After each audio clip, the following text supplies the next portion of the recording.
Notre rétrospective de l'année se penche aussi sur la mer de Chine méridionale qui a été le théâtre de nombreux rebondissements diplomatiques cette année.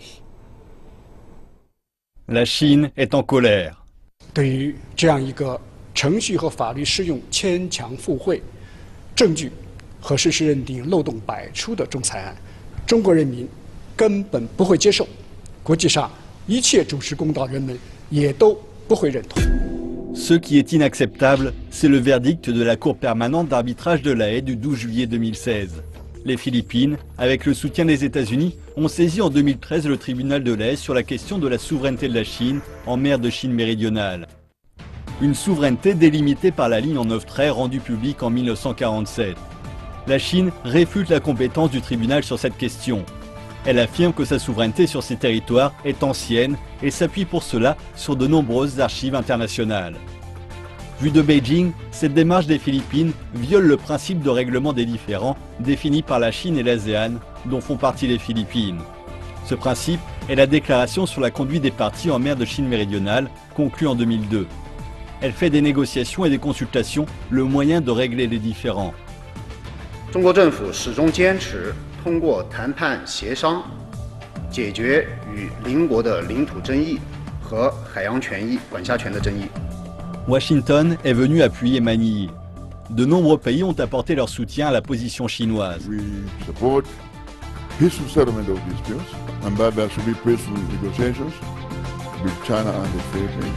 So that's the stand of mine, and I think that's a stand that most African countries are. Les Nations Unies ont formellement démenti tout lien avec la Cour permanente d'arbitrage. Et à Manille, les choses changent. Le nouveau président, Rodrigo Duterte, recherche l'apaisement avec la Chine, aux grandes dames des États-Unis, l'ancien pays colonisateur des Philippines.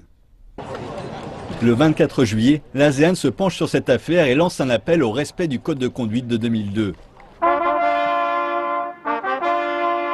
En octobre, pour sa première visite dans une grande puissance, Duterte se rend en Chine. À Beijing, les présidents chinois Xi Jinping et philippins Rodrigo Duterte scellent officiellement leur rapprochement. Ils y établissent un mécanisme de consultation bilatérale pour régler leurs différends territoriaux par des négociations. C'est un soulagement. Un tiers du commerce maritime mondial transite par la mer de Chine méridionale. Ces eaux sont riches en poissons et son sous-sol en pétrole et en gaz.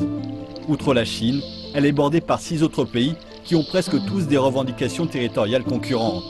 Les tensions sont donc nombreuses et potentiellement explosives. La Chine défend la liberté de navigation en mer de Chine méridionale. D'une part, elle a renforcé ses capacités de défense. D'autre part, elle a construit des installations d'aide à la navigation sur les îles Sicha et Nansha.